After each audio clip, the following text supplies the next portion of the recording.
Hello woodworkers of the world. This is the Swedish knife grip sessions with Morakniv. And this time we're going to work with a hook knife, the number 164, which looks like this. It's a one-sided, one bevel, or actually it's three small bevels on the underside, which is now refined and regrinded and works really well. And I want to show you the special grips that you can use this with. And I'm holding it in between my fingers like this, so I can rotate it in between the fingers, and I would normally call them finger knuckles. That is here. And then I'm working towards my thumb. So I'm working like this, squeezing and rolling the hook knife at the same time. But then my thumb is in a very dangerous position. So a good little tip for everyone could actually be to, before you cut yourself, put a little plaster on your thumb as a protection plaster, like this. Just to protect the little thumb from not being too damaged. So I repeat, I squeeze it in my fingers, I place my thumb here. It's like the thumb skew grip, but with little rotation. And you can tell that I'm working with my shoulder a lot, and I'm kind of following the grip all the way. So what you really have to think about here is to follow the curve and press this bevel down to the wood so it supports the cut all the way. And as you clearly can see, I'm working across the grain because it's much easier to work across the grain in the beginning, because I don't have to deal with any cross grain wood at all. So I'm working in this direction. So when I'm working myself down here, I have to add pressure to the bevel, the opposite bevel, and follow this curve all the way. And then when I'm coming in the back here, I'm pivoting the whole cut with my thumb. So I'm rotating out with my elbow like this. So I make kind of continuous arc all the way to do the cut all the way through. Because in this part, it's also very important to not let the hook knife shatter too much. If it starts to shatter, you are losing control of these long, nice, fine cuts, which is perfect to do. So I'm working myself down towards the sides more and more. And you see, another thing can also be trying to rotate the handle at the same time as you're carving like this.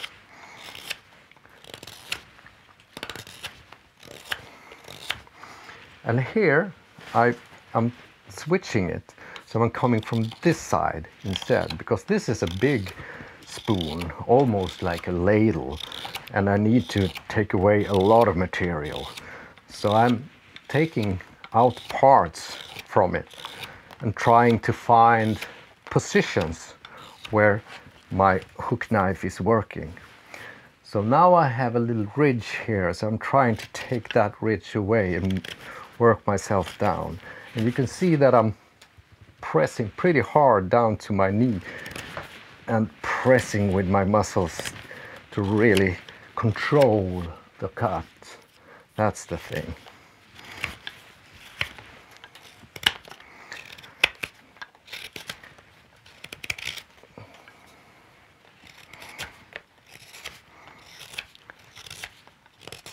And the little tip can be to position your hand up and down here, depending on where you are.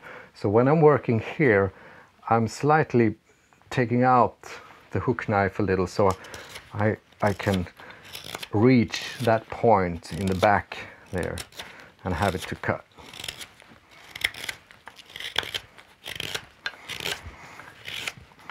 And then when I'm doing bigger strokes, I can actually just pull with my whole arm and let go of the thumb. So I release the thumb before it cuts. That makes it a little more efficient and you are getting a little stronger and faster.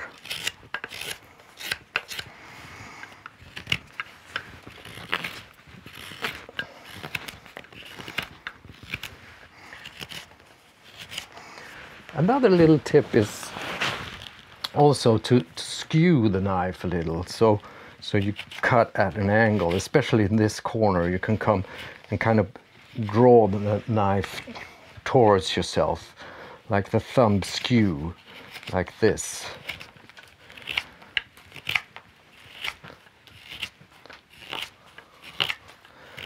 So this is very important. Try to find the right way of twisting the handle and the bowl, considering how the cutting angle is with your hook knife. If it doesn't work, try to find new positions where it works better. If it starts to chatter, change position and try to find another way. And now this 164 is the radius of it. It's a little small. This is more suitable for maybe eating spoons and smaller spoons. So I'm going to switch to the 163 now, which has an edge on each side and has a wider radius like that, so I can reach longer.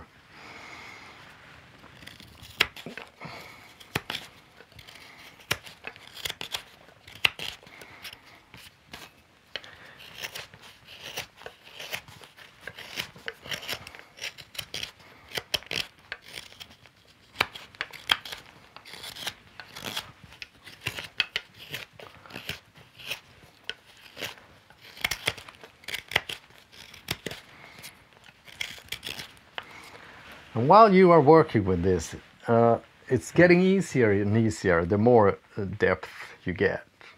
So the deeper you get, the easier it is to cut. But remember to put your fingers and your thumb like that and feel the thickness.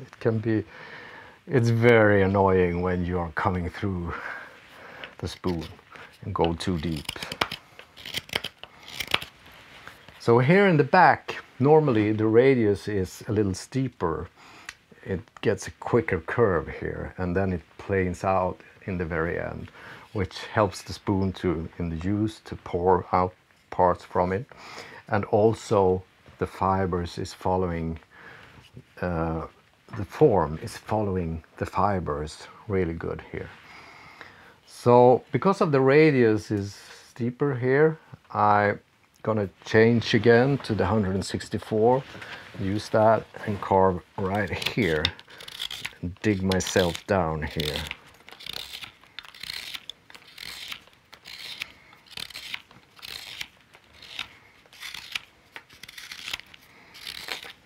And you see now I'm holding it almost in my hand because I want the power to be as close as possible. So I'm working myself in here, changing positions again.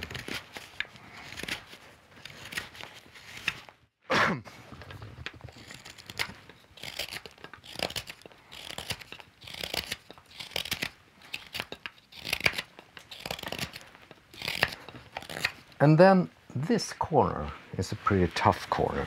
So I'm using another technique here. I'm pushing, because these knives are made with a little shoulder here on the blade, so you can push on this side here. And here I'm using the thumb push, so I'm just going like this.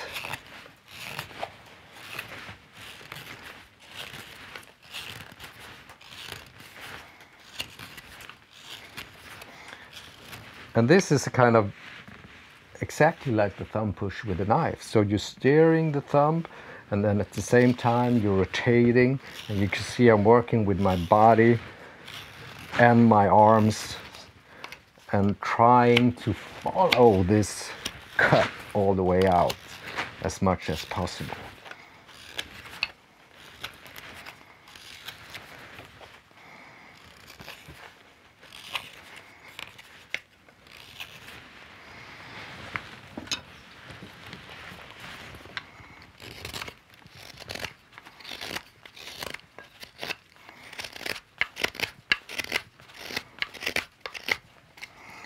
So you can just watch me now while I'm working and see how I've changed positions, and I'm trying to make this just roughened out, because after a few days when this has been wrapped in some textile and it has dried out, I need to do this one more time. I need to clean cut the whole thing one more time. Still a little thick here.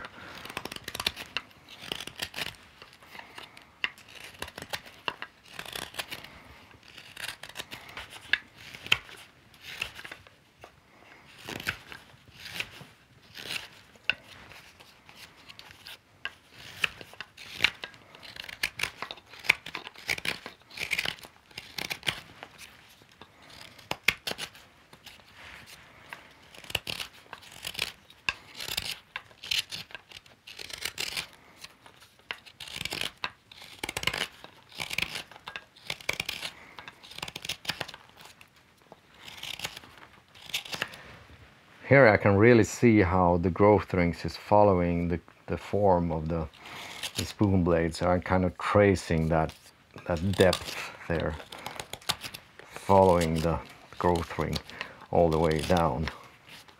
Then I know it has the right thickness. A spoon has to be a little thicker at the very end and then can be a little thinner at the bottom, take the stress when you are using it.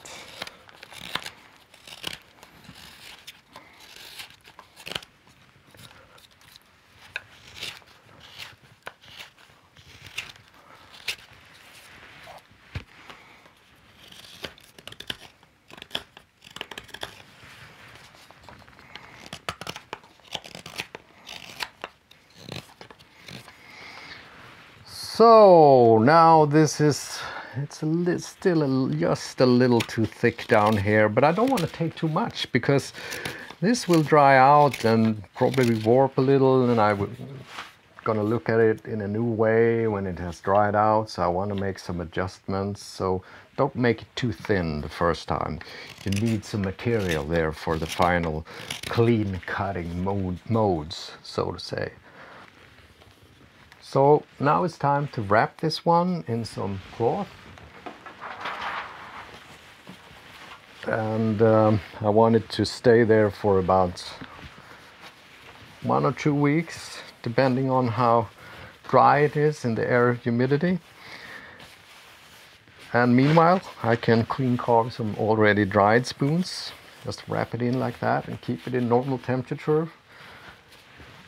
Now the cloth is soaking up the water in the spoon and slowly dries it out, so you won't have any cracks in the spoon. So this was the last final grip in all these Swedish knife grips that I showed you.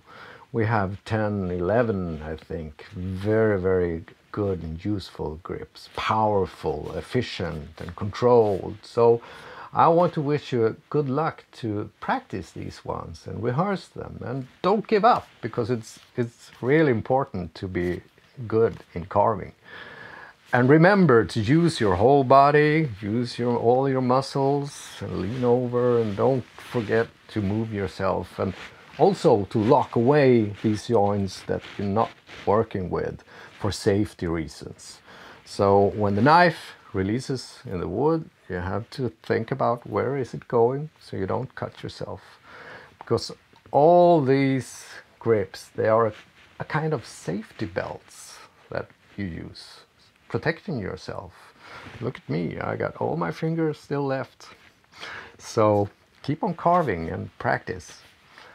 Have a good time. Bye bye.